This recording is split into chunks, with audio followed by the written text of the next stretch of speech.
Hoy vamos a hablar de cómo era la vida en uno de los harenes más importantes del mundo y quizá el que más hizo volar la imaginación de historiadores y artistas occidentales.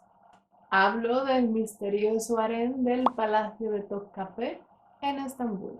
Sabéis que el harem es la parte de la vivienda, en este caso la parte del palacio, donde habitaba el sultán con sus familiares, mujeres y niños. Era una zona privada en contraposición a la parte abierta para los invitados que se llamaba selamlek y que se destinaba principalmente a los hombres.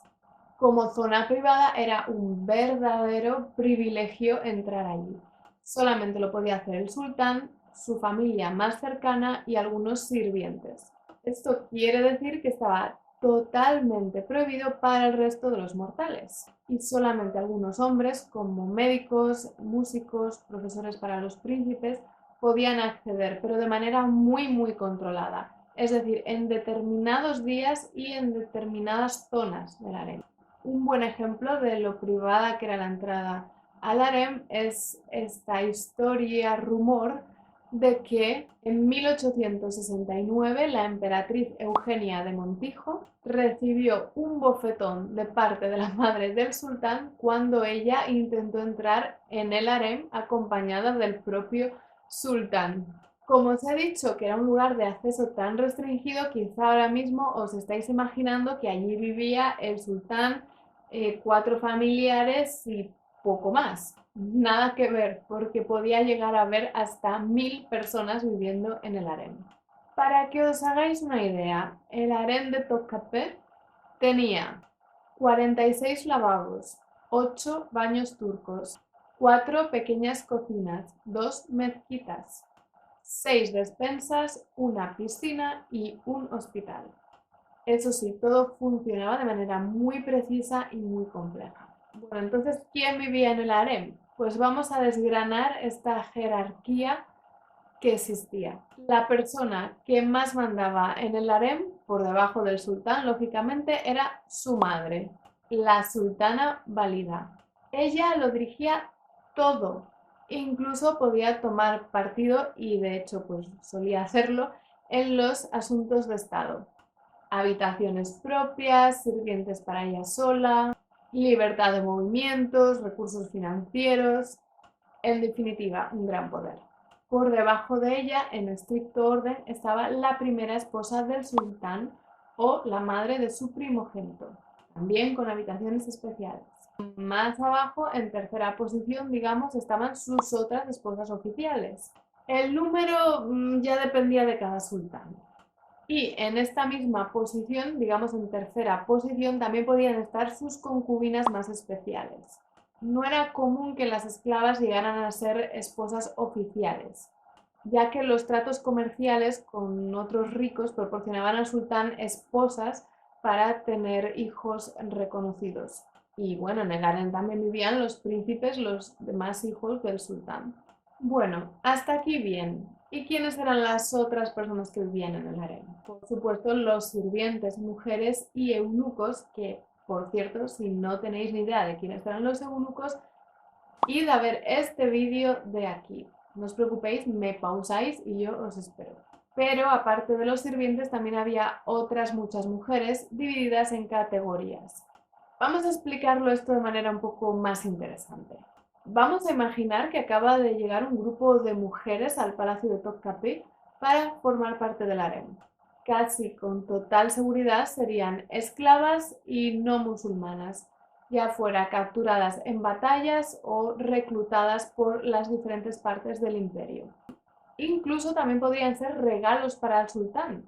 A menudo mujeres de belleza extraordinaria eran enviadas a la corte del sultán precisamente para eso, para convertirse en regalos para el sultán. De ahí que el harén del sultán otomano tuviera fama de ser el harén con las mujeres más hermosas del mundo. Bueno, vinieran de donde vinieran, en un primer momento todas ellas pasarían por un periodo de aprendizaje en donde serían más o menos bien tratadas. Probablemente durante este proceso se convirtieran al Islam, aunque no era obligatorio, y también se cambiaban el nombre. Y entonces aquí ya empieza la división. Generalmente las esclavas, las prisioneras de guerra, se convertían directamente en las sirvientas del harem.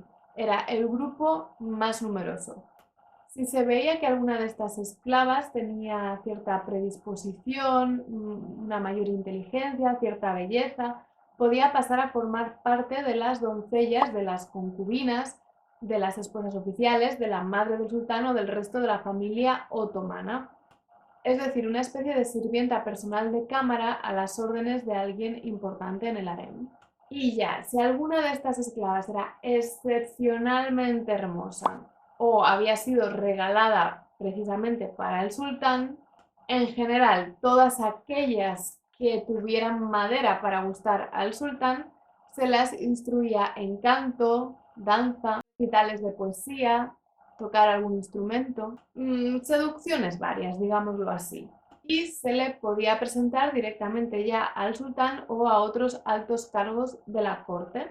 Es decir, se las hacía concubinas, el cual era un trabajo remunerado. Ya en el caso de ser concubina podrían darse diferentes escenarios. Podían ser concubinas utilizadas para concertar matrimonios políticos. Tras 9 años de servicio, si ellas querían, podían casarse con algún oficial o funcionario de la corte del sultán. Los gastos de la boda corrían íntegramente a cargo del sultán y además de esta manera conseguían la libertad. O si no, la tercera posibilidad es que podían pasarse el resto de su vida siendo concubinas del sultán o de algún alto cargo de la corte del sultán. ¿Qué significaba esto? Bueno, estas mujeres tenían que estar absolutamente a disposición del sultán. Si al sultán le gustaban bastante, podía seguir concediéndoles rangos y podían llegar a ser afortunada o incluso favorita.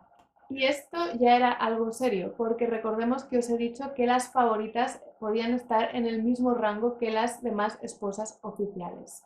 Además tenían ya habitaciones propias, era un puesto bueno de poder en el harem. En realidad en el harem se vivía bajo estrictas normas, generalmente basadas en la tradición y que había que cumplir a rajatabla. Lo que mucha gente no se imagina ni sabe es que las mujeres del harem podían salir fuera del palacio a pasear o a navegar por el Bósforo, siempre y cuando cumplieran estas condiciones. Lo primero, obtener el visto bueno de la madre del sultán.